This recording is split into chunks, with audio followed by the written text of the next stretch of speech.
വ്യാജ ലോട്ടറികൾ തടയാൻ കഴിഞ്ഞ സർക്കാർ നിർത്തലാക്കിയ ലോട്ടറികൾക്ക് പിന്നിലെ ഏജൻസി സീൽ വീണ്ടും നിർബന്ധമാക്കണമെന്ന ആവശ്യം.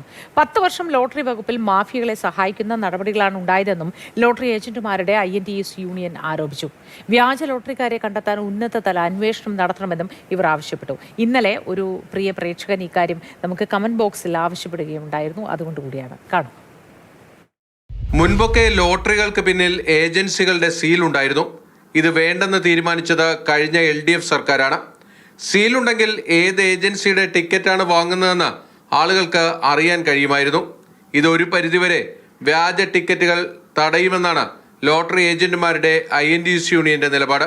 ഒരു ഏജന്റ് എടുക്കുന്ന ടിക്കറ്റ് കൃത്യമായി ആർക്കാണ് കൊടുക്കുന്നതെന്നുള്ള സ്റ്റേറ്റ്മെന്റ് ലോട്ടറി ഓഫീസ് കൊടുക്കണം.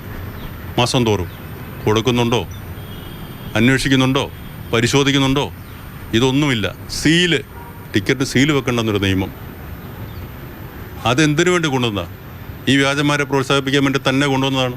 ഇത് മാത്രമല്ല, സാധാരണക്കാരായ ലോട്ടറി വിൽപ്പനക്കാരുടെ കയ്യിൽ നിന്ന് കുത്തക വിൽപ്പനക്കാരിലേക്ക് LDF സർക്കാർ ലോട്ടറി എത്തിച്ചു. കഴിഞ്ഞ 10 വർഷത്തെ തെറ്റായ നടപടികളിൽ അന്വേഷണം വേണം, തിരുത്തൽ വരുത്തണം. INTUS യൂണിയൻ പുതിയ സർക്കാരിനോട് ആവശ്യപ്പെട്ടു. ടിക്കറ്റ് പ്രിന്റ് ചെയ്ത് ഓഫീസിൽ വരുന്ന സമയത്ത് ഇതിൻ്റെ എല്ലാം ഒരു നെക്സസ് കേരളം എമ്പാടും ഒരു വലയം പോലെയുണ്ട്. എറണാകുളം ജില്ലയിലേക്ക് വരുന്ന ടിക്കറ്റിൻ്റെ നമ്പർ ഏതൊക്കെയാണെന്നുള്ളത് നേരത്തെ തന്നെ ഒരു ബണ്ടിൽ വന്നാൽ ആ ബണ്ടിൽ ഏതൊക്കെ നമ്പർ ആയിരിക്കും എന്നുള്ളത് ഈ പറയുന്ന ആളുകൾക്കറിയാം. ഓണം ബമ്പർ വിൽപ്പന തുടങ്ങാനിരിക്കെ വ്യാജ ലോട്ടറിക്കാർ സാധാരണ വിൽപ്പനക്കാർക്ക് വലിയ ആശങ്കകളാണ് ഉണ്ടാക്കുന്നത്. മാതൃഭൂമി ന്യൂസ്, കൊച്ചി.